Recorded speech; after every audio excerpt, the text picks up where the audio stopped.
వేగుచుక్క Fidel Castro అంత్యక్రియలు ముగిశాయి.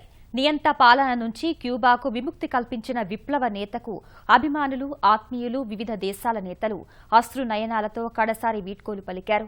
9 రోజుల సంతాప దినాల తర్వాత దేశ స్వేచ్ఛ, స్వాతంత్రాల కోసం కాస్ట్రో ఉద్యమ ప్రస్థానాన్ని ప్రారంభించిన శాంటియాగోలోనే ఆయన చితాభస్మాన్ని ఖననం చేశారు. క్యూబాకు మారుపేరుగా మారిన ఆ దేశ మాజీ అధ్యక్షుడు, లక్షలాది మందికి స్ఫూర్తిగా నిలిచిన మహానేత ఫిడెల్ కాస్ట్రో అంత్యక్రియలు ముగిశాయి.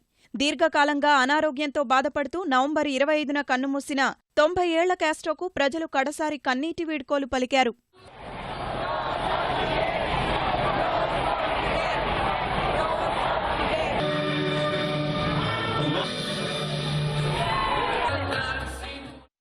తొమ్మిది రోజుల సంతాప దినాల్లో కాస్ట్రో చితాభస్మాన్ని దేశవ్యాప్తంగా 800 కిలోమీటర్ల మేర ఊరేగించారు.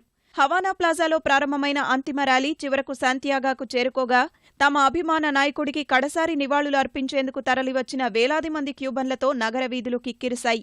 శాంతియాగోలోని శాంటా ఇఫిగెనియా శ్మశాన వాటికలో కాస్ట్రో అవశేషాలను ఆత్మీయులు, కుటుంబ సభ్యుల సమక్షంలో ఖననం చేశారు.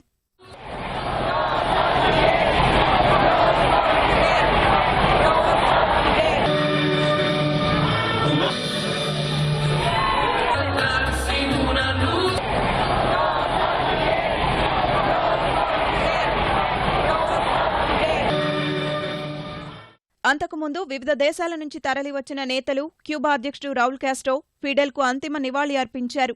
ఆయన జ్ఞాపకాల్ని స్మరించుకుంటూ కాస్ట్రో చూపిన మార్గంలో ముందుకు సాగుతామని ప్రకటించారు.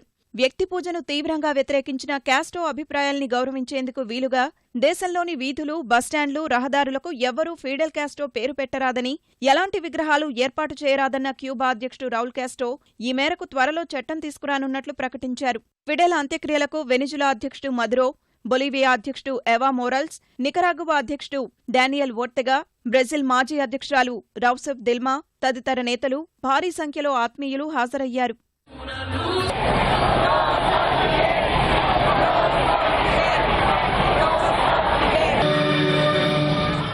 1926 ఆగస్టు 13న జన్మించిన ఫిడెల్ కాస్ట్రో జీవించినంతకాలం అమెరికా పక్కలో బల్లెంలా ఉన్నారు.